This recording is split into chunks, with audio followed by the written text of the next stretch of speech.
फेफड़े की बीमारियों के कारण मौतों की संख्या बढ़ रही है। आपको बता दें, WHO के अनुसार भारत में कुल मौतों का 11% फेफड़े की बीमारी के कारण 142 प्रति लाख लोगों की मृत्यु हो जाती है, जिससे भारत को दुनिया में फेफड़ों की बीमारी से होने वाली मौतों में पहला स्थान प्राप्त है, जो कि बहुत ही दुखद है। वहीं अस्थमा के मामले में भारत दूसरे स्थान पर है।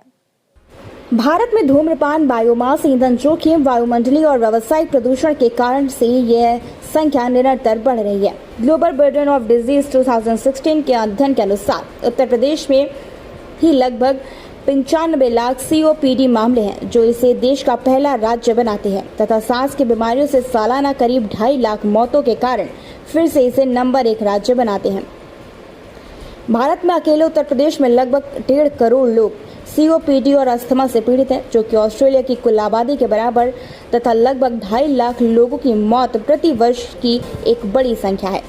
IPF-ILD एक सामान्य दुर्लभ बीमारी है। भारत में लगभग 5.5 लाख IPF मामले हैं।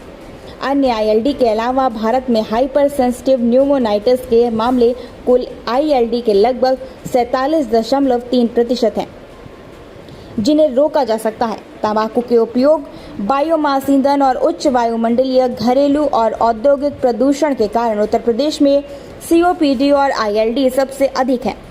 यदि ILD को पहचान कर इसका शीघ्र उपचार नहीं किया जाए तो अपरिवर्तनीय पल्मोनरी फाइब्रोसिस और मृत्यु हो सकती है। आपको बता दें, Midland health care and research centre Lucknow Uttar Pradesh, जो कि श्वसन और क्रिटिकल केयर देखभाल में देश में अग्रणी संस्थान है, साथ ही फेफड़े और हृदय के प्रत्यारोपण कार्यक्रम में भारत के अग्रणी MGM हेल्थ केयर अस्पताल चेन्नई, जो कि ज्ञान का विस्तार और फेफड़े के प्रत्यारोपण के विभिन्न पहलुओं ECMO पर चर्चा करने के लिए एक साथ आए हैं। बता दें, यह बेहतर रोग प्रबंधन की दिशा में एक अत्यंत महत्वपूर्ण कदम है।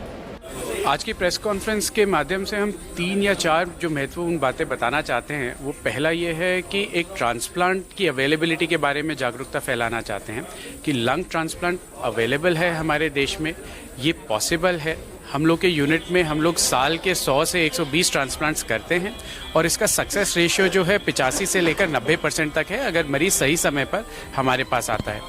दूसरा, हम एक जागरूकता फैलाना चाहते हैं ऑर्गन डोनेशन के बारे में, यानी कि अगर आपकी फैमिली में किसी का कोई एक्सीडेंट होता है और वो ऐसी एक स्थिति में पहुंच जाता है जहां उनका ब्रेन डैमेज हुआ है लेकिन बाकी ऑर्गन्स ठीक हैं, तो प्लीज़ आगे बढ़िए और ऑर्गन डोनेशन के लिए ऑप्ट करिए। ऐसी स्थिति में एक मरीज़ जो है 8 और ज़िंदगियां बचा सकता है और आपका जो परिवारजन है, आप 8 लोगों के माध्यम से उसको ज़िंदा रख सकते हैं।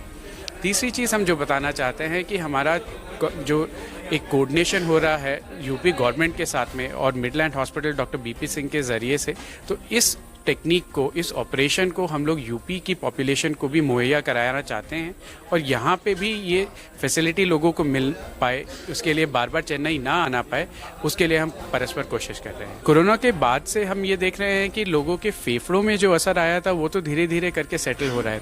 जिन मरीजों के ऊपर तुरंत प्रभाव आया था, लंग्स में बहुत फाइब्रोसिस हुआ था, उनकी या तो मृत्यु हुई या उनको ट्रांसप्लांट से ठीक किया गया। लेकिन जो लॉन्ग टर्म सर्वाइवर्स हैं उनके लंग्स ठीक हो रहे हैं, बट हाँ, हम उनमें एलर्जी बीमारियां थोड़ा ज़्यादा देख रहे हैं।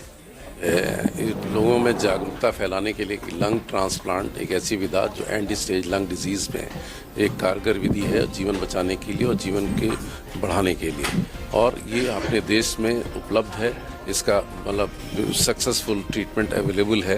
जिस तरह इसके लिए MGM हॉस्पिटल चेन्नई से हमारे पास स्पेशलिस्ट आए हैं, जो डॉक्टर अपार जिंदल साहब, डॉक्टर KR बालाकृष्णन और डॉक्टर दीपिका रामचंद्रन, जो इसके बारे में चर्चा करेंगे कि इस विधा को कैसे इस्तेमाल कर सकते हैं लोगों की ज़िंदगी बचाने के लिए। बेसिकली जो फेफड़े की बीमारियां हैं, स्पेशली जैसे कि मैंने बताया कि ग्लोबल बर्डन ऑफ डिजीज़ कहता है कि इस देश में लगभग 9.3 करोड़ लोगों को सांस की बीमारियां हैं और उसमें से बहुत सारे लोगों को एंड स्टेज लंग डिजीज़ हो जाती है, जो लंग की बीमारी है जो अंतिम अवस्था में पहुंच जाती है।